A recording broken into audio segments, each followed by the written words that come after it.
开始呢，我问子涵，在这场比赛里面呢，他最大的收获是什么？那个时候他跟我讲，我很开心，因为我有很多新衣服。但是接下来我发现到他越来越明确，他想要的那个梦想是什么。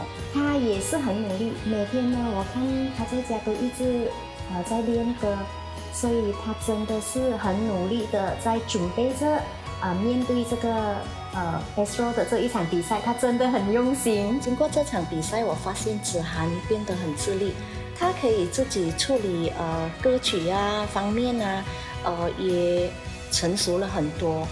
那通过这场比赛呢，他很明确的知道未来他要走的路跟他的梦想。